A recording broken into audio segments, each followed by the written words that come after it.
Well, hello, fellow homesteaders. We are working on a rehab project today. It's actually going to be a several-day project. We have Cody. You can see him from the back. He's on his hands and knees working on the final stages to part of our upcycled chicken coop. And Justin is working on one of the first stages of the other upcycled chicken coop. What he's doing is taking off a rotted piece of, is that plywood or particle board? It's so hard to even tell. It's so mangled. It's plywood. It's plywood. My guess is they did not use pressure treated plywood. Very important to use pressure treated plywood or it's going to fall apart. I have no idea how old these hutches are. We just dug them out of the stack. But Justin is prying off the nasty old wood that wouldn't keep a fox out of there. And once he gets it pried off of what was a rabbit hutch that's going to become a chicken coop, he's going to roll the hardware cloth across the top. And that will be our first covering. And that will keep out mink and possums and snakes and anything else that's going to try to get into our upcycled chicken coop here. And once the hardware cloth is on, then Justin will be cutting to fit pressure treated plywood to cover it, which is going to protect the birds from the elements, from the snow, the rain, the wind, and the ice, and anything else that comes our way. And after he gets the plywood on the top, then he's going to add some corrugated metal sheeting, which is going to be more weatherproofing and more predator and weather protection. There we go. Justin pointed out again. That's also came from the scrap pile. I'm not sure how much that sells for a sheet. Cody, any idea? That metal sheeting that's on top of the hutch you're working on? I have no idea. I'm not really sure. That all came out of our scrap pile. But they do sell at your local Lowe's or Home Depot or Menards, I'm sure. And once we have all those three on top, we have a nice weatherproofed roof that nothing can get in. When we get the top done, it's already squared, it's shored up, and the directions in the print part of the article tells you how to build a hutch like the ones that we are rehabbing. This makes the new coop very close to free because we don't have to buy the materials for it. I had to buy some more hardware cloth, and as I look at my stack, I think I should have bought more, so I'm sure I'm going to be going back to Tractor Supply. We're getting that one off still. When we get that off, we'll move to the next step of putting hardware cloth on. Cody is using a fence tool and cutting out some of the nice sturdy hardware cloth in the bottom of his coop so that we can put a board plank at the bottom for the chickens to walk up from the ground, which will be covered in hardware cloth, the entire bottom of these hutches, so they will be safe. They have a little tiny run to be in until I release them to free range. And then we can get all the sharp edges off there so the birds don't get hurt. And we're going to attach it to a base board or a support board going across the bottom of the hardware cloth. And the birds can go up and down to either side at their leisure, but not get out until we open the doors.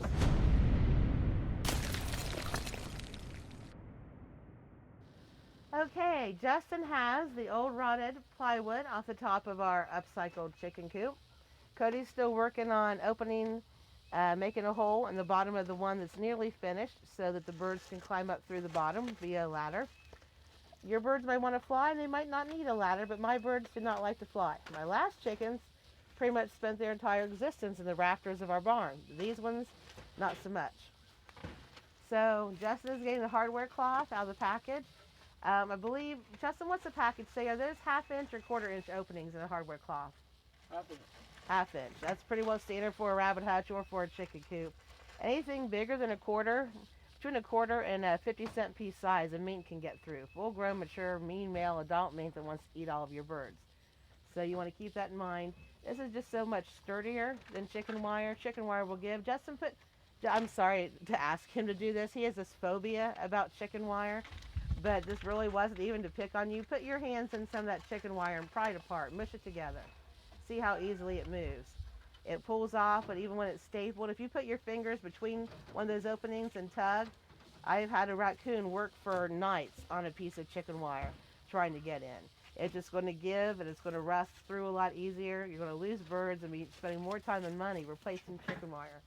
Hardware cloth really doesn't cost much more. Go ahead and get to begin with your chickens, your ducks, your turkeys, your guineas, your quail, whatever it is that you're raising is going to be much safer. So Justin does not have a phobia about hardware cloth, so he can touch it. And here in a minute, hopefully, he will have the roll opened up and be able to roll it on. Cody, on your side, you have the hole all opened up? Yes, I'm getting ready to cut these boards. We got some, why don't you bring that board over here while we're waiting on Justin? Show him. What kind of board do you think that, it was a piece of barn wood, but Yes. it's about what size would you It's say about, that is? probably a 2x6. Okay, and so that's just a piece of scrap wood. He's going to use the chainsaw and cut it to make an angled ramp for the chickens or the roosters to walk up. Most people keep one rooster. I keep two. Besides being a homesteader, we're preppers, and one is none and two is one, and you could lose a rooster and then you will not get any more fertilized eggs. So we keep two. I've never had a problem with roosters getting along. Even when I had leghorns, which are kind of feisty birds, there was a flock leader and he was in charge, and he would posture and poof up and fuss a little bit. They bumped chests like, baseball coaches out in the middle of the ball diamond, but they never got any real fights. If it wouldn't have worked out, we would have just eaten one of them. Problem solved. You can go ahead. Yep, go ahead and cut up. Have you measured? Or you just eyeballed it? I'm going to eyeball it for now to You're get it up eyeballing in there. it. All right, just don't waste my barn wood. I won't.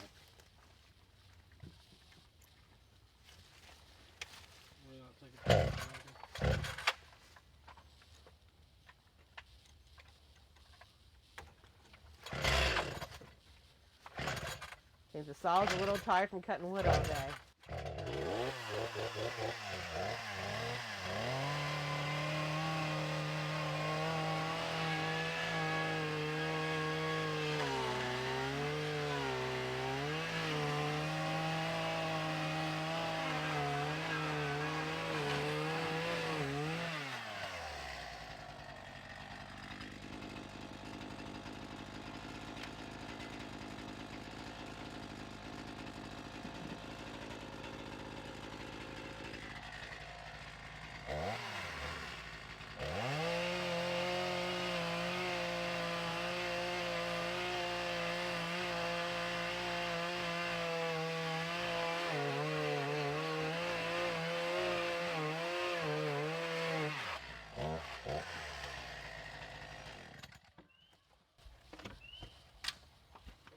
We'll scroll back over here to Justin. You ready to roll it across? I wanted an overhang on this. I really want an overhang that was just a smidge more narrow than what this is. But to get the exact measurements that is on the paper part of the article giving you directions, we would have been standing here unfurling that and cutting off with a fence tool one single row. So that was not going to happen. So we just decided to let it overhang a little bit more, which is fine. You have to staple it down the front. Honey, if you turn it over, you can... No, I just want to angle it down. I'll get it.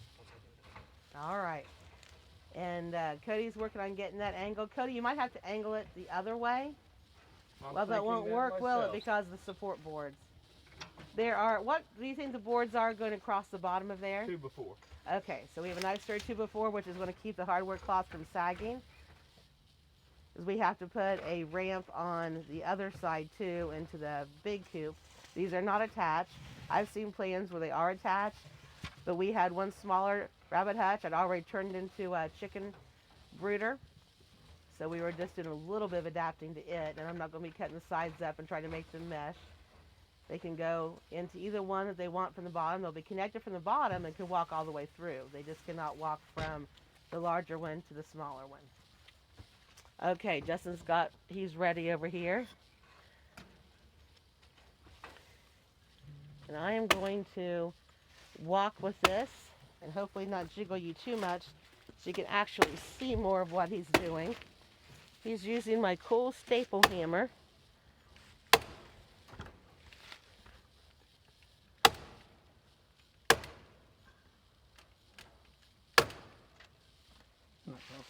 Yeah, is that a lot easier than a staple gun? Now, Justin, you did measure to make sure that's going to roll all the way across where you left that much of an overhang, right? Perhaps you want to roll it all the way across first before you do that much of an overhang.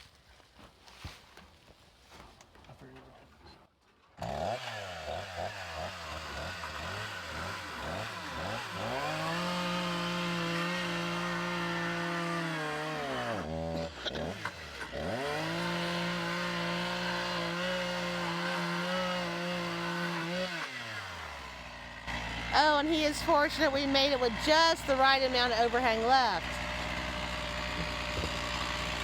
It scoots back a little bit again.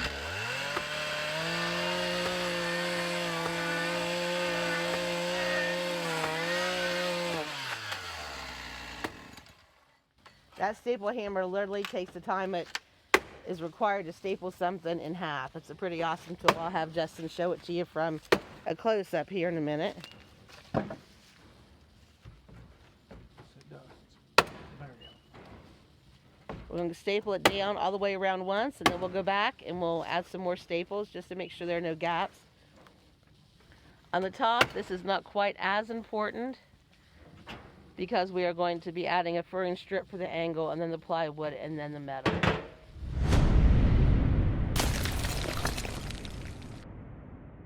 Okay, Justin's working on bending the other side over. And when you bend this, it'll stay in place a little bit, much more so than chicken wire, which is so lightweight. It's going to just flop right back up. So you can bend it into place. Makes doing something by yourself a little bit easier. It'll stay enough until you start to staple it.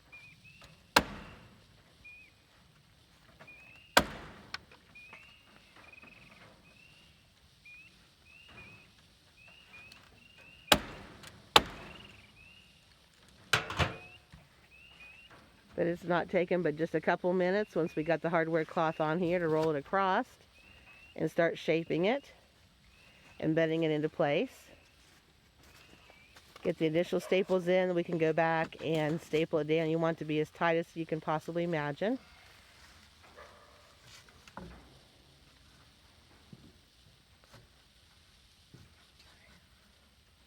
I've seen people spray paint this black, not on the top but on the front.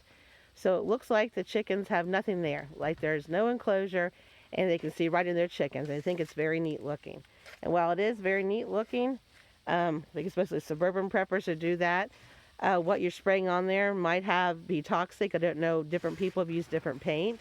If you are going to do that for aesthetic reasons, then you need to do it before you put it onto the coop. I've seen in videos where they spray it and everything just sprays into the coop, and that paint and the fumes are going to be sunken in the wood, just like moisture if you had a problem with your house with mold. So if you're going to put something on there, make sure what it is made of, what it's contained. You can mix up your own homemade paint with natural ingredients, so I don't think it'll weather as well outdoors. I would definitely recommend against using polyurethane. That is full of chemicals and fumes. But if you are going to paint your hardware cloth on the front so it looks like the sides are just open and the chickens magically stay in, do it and let it dry very well before you put it on, and then flip it over and do the other side. The chickens are going to peck at it. They're going to be intrigued by it. They're probably going to fleck off the paint in their mouths. It's really a very bad idea. But if you're going to do it, at least do not spray it right directly into your living area. Yeah. Okay, Justin has it all up there. Now he can go back around and put a bunch more staples in it to keep it more secure so we don't have any gaps in it. This happens when you're putting something on originally. You can just go ahead, put staples back, pull it tight. Hey, Justin, hold up 1 second and show us what that hammer gun looks like. I think it's like a $25, $35 little manual tool, and it really speeds up your jobs.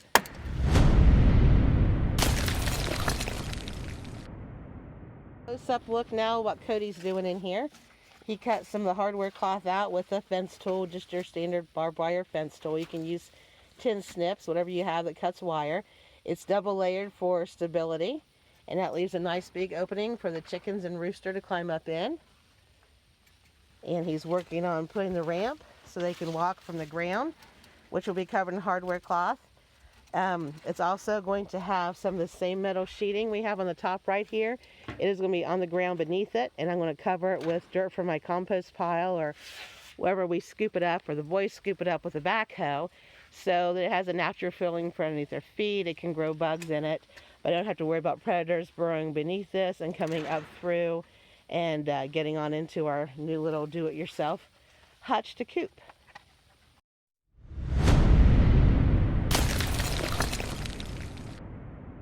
This little chintzy piece of vinyl was on this hutch, which gave me a good idea. We're going to take the white rubber roofing from the old chicken coop and going to mount it similar to this. We're going to mount it from the top so it can be rolled backwards instead of just flipped right up to the top. It'll give them extra protection from the environment, from the weather, but we can flip it up when times are nice weather and they can have some extra air ventilation, some extra sunshine.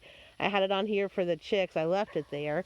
We'll use it for a chick brooder. We're going to revamp it and make it so it's a little bit thicker and heavier. I might do 2 layers, and we'll do the same thing on the other end of the longer side of the hutch that's being turned into a chicken coop to give them some extra weather protection, help insulate them during the winter months.